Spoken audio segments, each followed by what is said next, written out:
Hello and welcome to the first Data Conversations Over Coffee for 2021. Last year was a pretty challenging year, I guess, but it gave up a lot of opportunities for people to innovate, to share knowledge, network. And one of the ways that we did this really was through the podcast that I started with my guest who's on today, Gavin van Wyk, who was the very first guest of the podcast.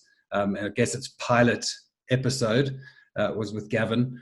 And we had actually started catching up over coffee, Gavin and I, in a physical coffee shop. And that's where the idea for Data Conversations Over Coffee was ultimately born. And since last year, April, when Gavin and I first talked, I've done over 50 of these episodes, different topic areas, spoken to people obviously all over South Africa, Africa itself, the UAE, Pakistan, Europe, the UK, in the US. So I think it's fair to say that Data Conversations Over Coffee is basically a global phenomenon in delivering interesting insights to people in the data analytics community. So Gavin, welcome back. It's great to have you. How have things been? Well, yeah, it's been really well. It's been a busy year, not only for yourself. It's been a very eventful year with all the goings on that we needn't go into. But I wanted to take the moment just to congratulate you. I mean, as you rightly said, it has become quite a global phenomenon, and it's an amazing success if you ask me. Just to see the way that Caridium's been building the community and bringing together data professionals from all walks and all disciplines. I mean, we spoke last time about there being so many different aspects to this field of data and analytics. There really is just so many disciplines, and Caridium's providing a platform that gets us all to network and to exchange ideas and see things from different perspectives. So, really well done. Really well done. Thanks, Gavin. I appreciate that. I think I always say myself and my great team put in all the effort to get it done, but without the support of the industry actually getting involved in our events and the roundtables and the podcasts and the content, etc., it kind of takes two to tango.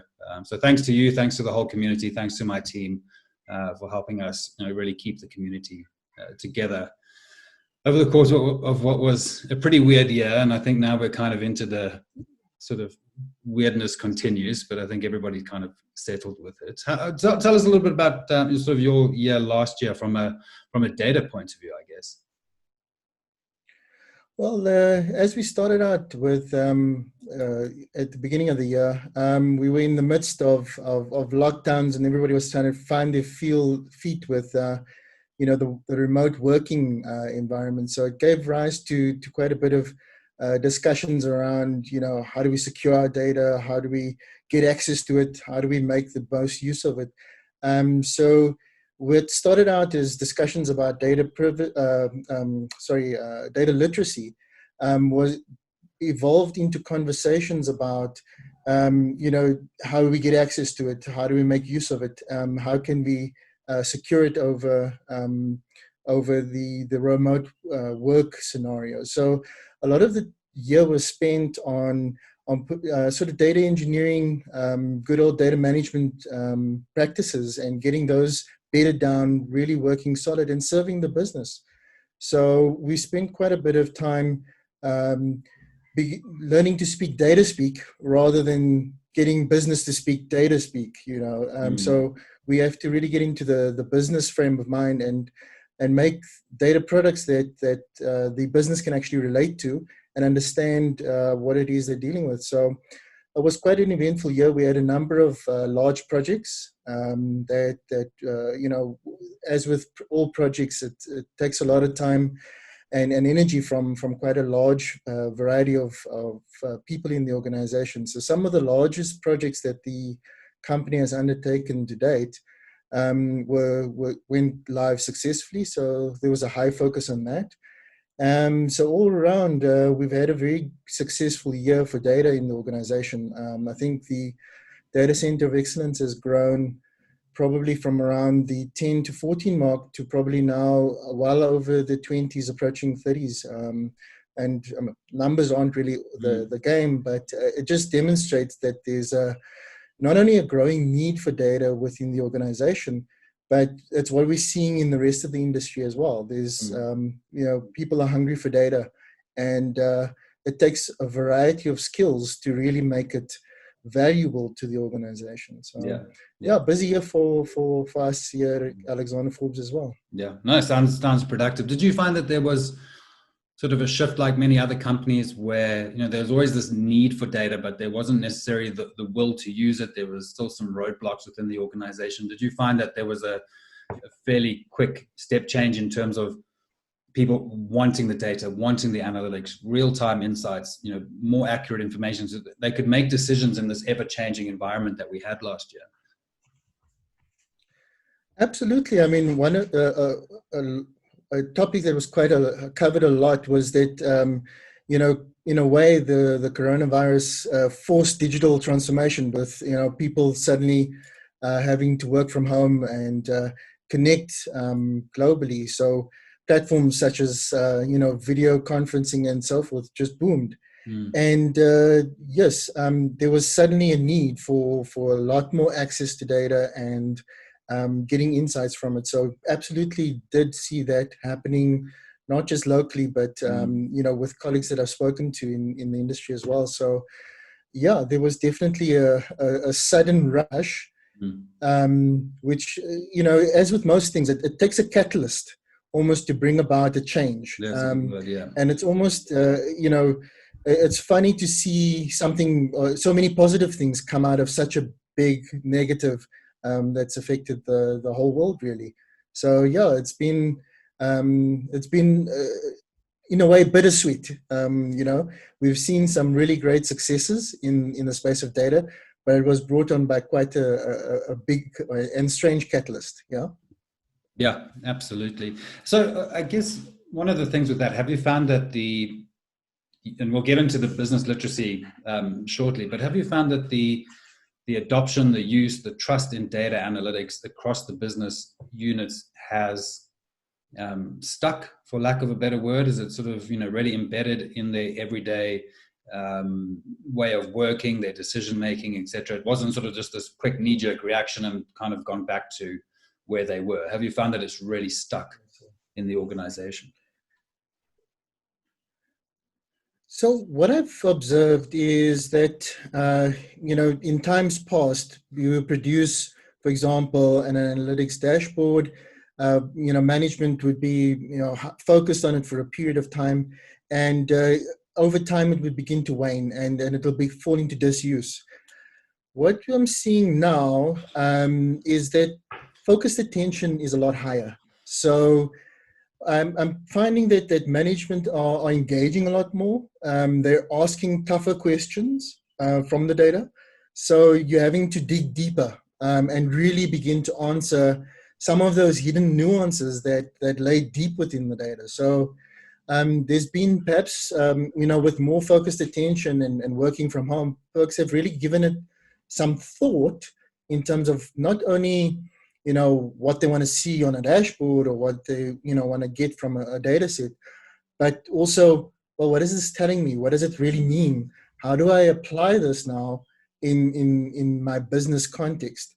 So a lot of focus in terms of domain knowledge, getting to understand the business domain, and in an organization that's made up of a lot of different businesses.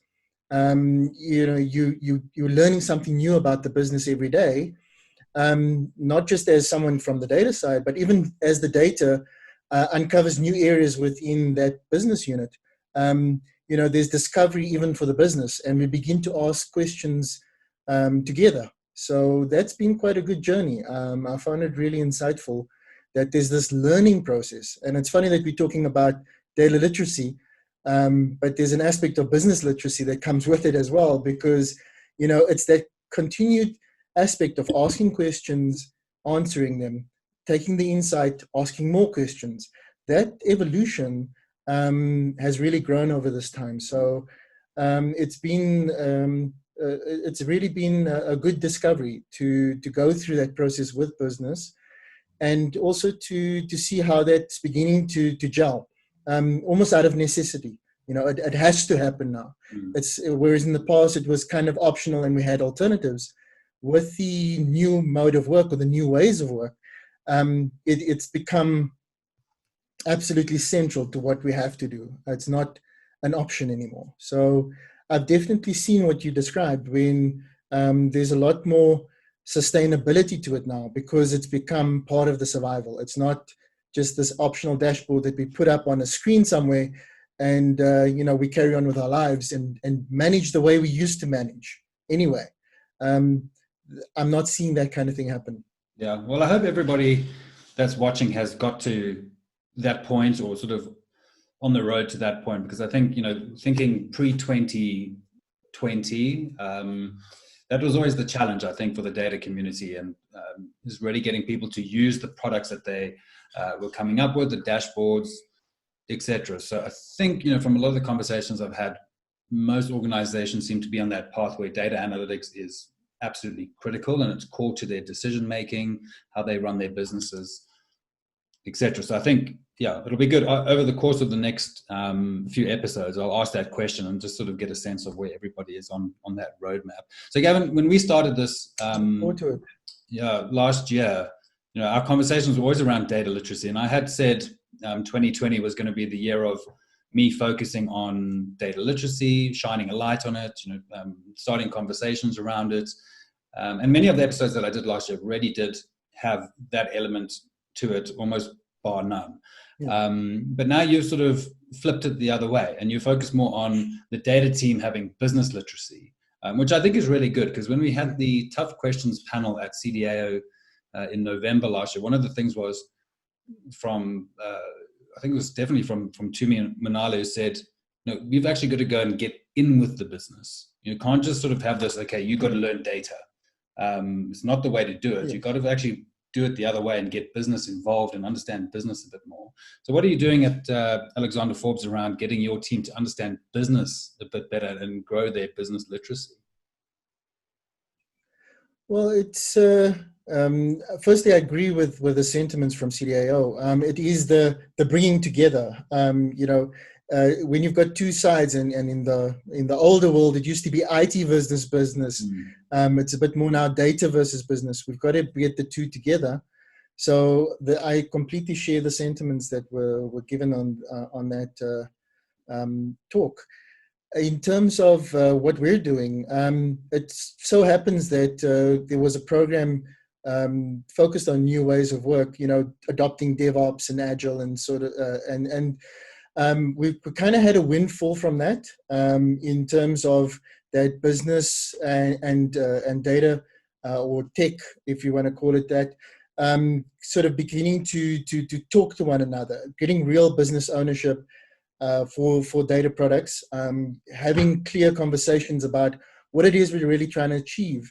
And by focusing together on business value, or what it is we want to achieve for the business, that being our main driver, we've seen a change in focus. So we're now focused more on the actual business problem that we're solving, rather than, I think, and this happens in every data office's initial setup. You've got to get a certain amount of tech in. You've got to get the capabilities in place that really is the platform on top of which you now can drive out the value. So I think we've had a good windfall from the company-wide focus on new ways of work. So I think that's really helped us. And coupled with that, and just leading into that, we had already, as a COE, started focusing on identifying business needs and business problems that we could solve. So as that initiative launched, we literally dovetailed with that, and we already had a bag full of business initiatives that we could drive out with real business ownership. So it's like I said about a catalyst. Everything opportunity met preparation. We were prepared, and the catalyst gave us that opportunity, and things just took off.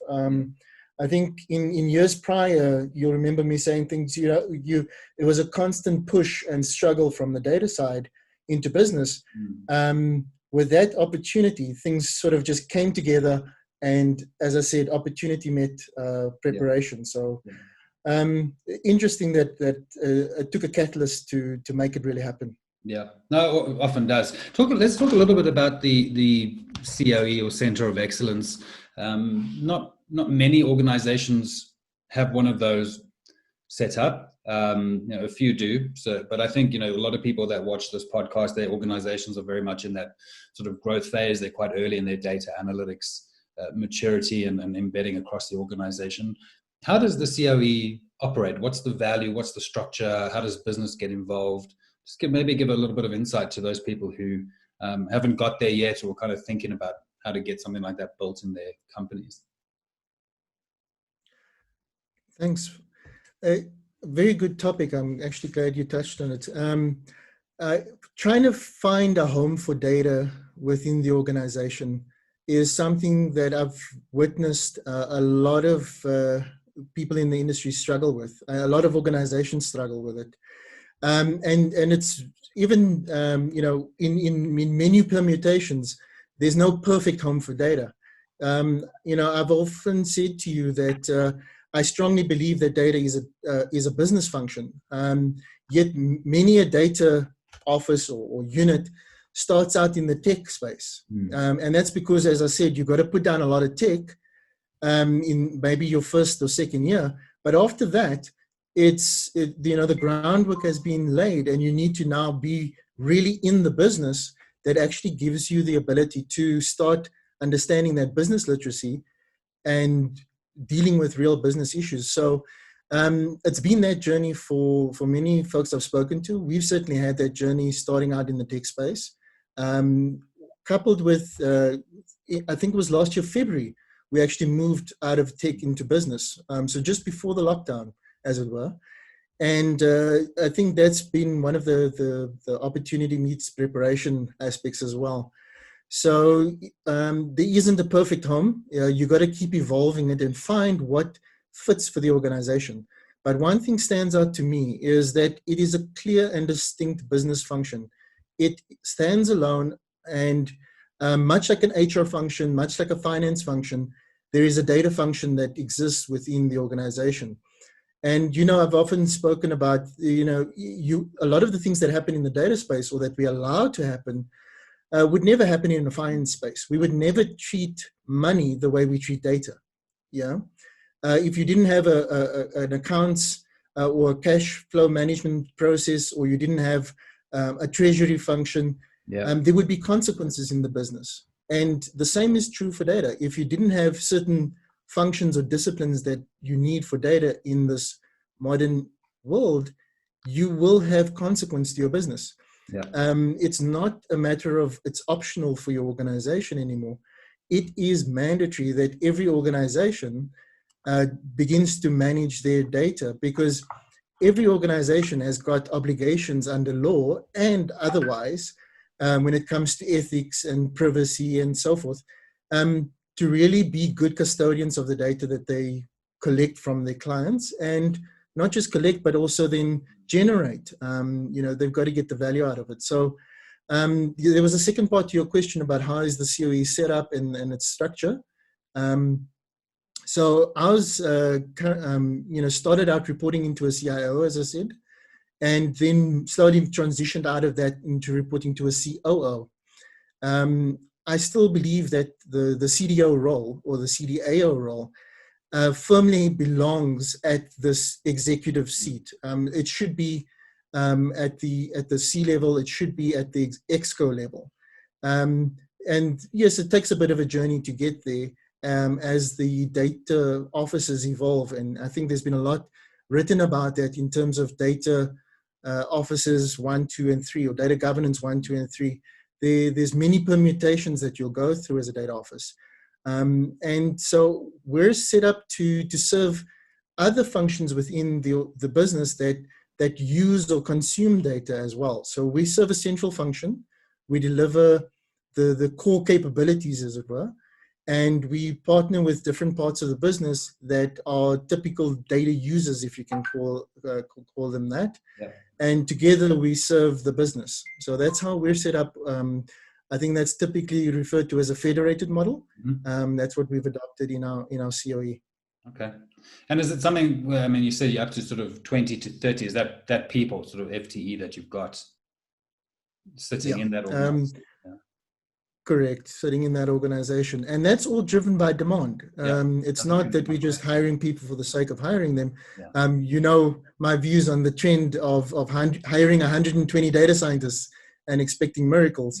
That's actually, by the way, something else I've noticed is there's been less of a focus on the really bright and shiny topics of AI and you know, all that advanced analytics stuff. But people have been talking about the real core of good data practices, good use of data, really analyzing the analytics, right? Digging deeper. And so you find that we only do the advanced stuff where it's needed, where it's appropriate. And so it's almost a return to sanity. You know, there was a bit of a hype bubble around those topics. So it's good to see how that's leveled out in this time as well. And it's hard to think that it's just been a year. Quite strongly is that you need to have a very specific project and requirement in mind for AI. It's not something that needs to be used in absolutely every business case. Because there's a lot of, you know, challenges that come with it. There's the ethics behind it. Do you have enough quality data? People understand the technology, the culture, etc. So I think that, as you say, it's kind of there was that peak of, you know, mass hysteria, hype, and excitement, and I think it's kind of come down more to that common sense level and use it where it's needed. And I'm glad you mentioned the fact that people are already focused on the fundamentals of data, because it's always been such a strong, I guess, concern of mine that people do focus on the governance and the quality and the management and, you know, the building a data culture, not just focus on, you know, what's on the horizon in terms of technology. And all those things are still have immense value and have immense potential. It's about finding the real niche of where they're going to add value within the business. So it's an ongoing exploration. All right, cool. Let's move on. One of the things I'm going to ask everybody, certainly in the first quarter, because as you get through the year, it gets a bit late, but what are some of the trends that you sort of see for 2021 when it comes to data analytics? And maybe business is part of that. So it doesn't just have to be data analytics, but what are some of the big trends, maybe 2 or 3 big trends that you see for the year? Yeah, sure. So firstly, what I've noticed in our own organization, I see a lot more of that playing out in the industry at large. So I think this is a sustained change that I'm seeing in the data space. So the sustained use really of data analytics in the business. Okay. Correct. I see that happening more. In terms of, if you think about the business, you know, businesses at large, the world over, are facing quite a challenging set of circumstances. If you look at sort of an economic forecast at this point, you know, there's some real challenges ahead of us. And as organizations begin to respond to that, you're going to find that we need to, you know, to become far more, disciplined, you know, in terms of doing more with less. One has to really get to the value, get down to the bare bones, knuckle, you know, sort of value of what it is that we're doing. You know, there isn't time really to do those grand gesture projects where, you know, we take a long space of time to get value out to the business. So I see more short cycle, more specific delivery, and better data value coming through as well. And I, you know, one of the since our topic is around data literacy, what I'm seeing is that we're finding one another as business and data. So it's not only about improved data literacy, you know, business learning about data, but it's improved business literacy with data, learning about business. So that relationship or coexistence or co-creation that we're seeing, I see a lot more models that support that co-creation growing. So you can call it whatever you like. You can approach it however you like, whether it's DevOps or Agile or anything else. It's about getting together and really wrestling with what's facing your business.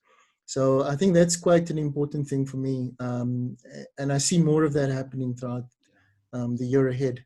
Okay, perfect. I've got hopefully we'll get some vaccines. That would be a great trend. I've written down there convergence of literacy. I think that's something I'm going to put up and see how that's. You always have a way of with these things of sort of catchphrasing them. Yeah. All right. Well, we'll put that out, Gavin. Everybody, heard it here first. Gavin and I coined the term convergence of literacy, and I'm sure it's going to catch on really well. And one of the things that I did really take away, and that I'm going to put in the copy of this, is really for everybody: treat data in the organization as money or cash gets treated. And I think if all the data professionals out there can use that as their sort of motivational quote, and go to the rest of business and say, why are you not treating it like finance, like money, like cash, like people? It's as integral to the business as all of those things. Absolutely. It's something I firmly believe. And, I've been to ear many times in terms of examples of that. So it absolutely is grounded and rooted in fact that those things are integral to business. It's not just a hype anymore that data is the new oil. Yeah. It really is fundamental to the business. Yeah, absolutely. All right, perfect. And I think everybody watching, I just want to say, I didn't ask Gavin to put those golf clubs in the background as a massive hint to the Carinium Golf Day that I'm planning, but it is something, look out for it. We're going to start obviously in Joburg just because it's easier logistically, but just to get people together, whether you haven't played golf in 3 years, like Gavin, or you're just starting out, or you're really good at golf. So I think it's a nice way to get people interacting in an outdoor physical environment with all the safety protocols and whatnot in place anyway. But look out for that. We're definitely going to have something, get people together again and outdoors in this wonderful weather that we've got. Gavin, thank you so much for joining me. We'll definitely catch up again in the next couple of months. But yeah, great to have come full circle. First guest last year, first guest this year. It's always great to have you on. No, likewise. It's been an absolute pleasure chatting to you again. Yeah. Look after yourself and stay safe. Likewise. Cheers, Gavin.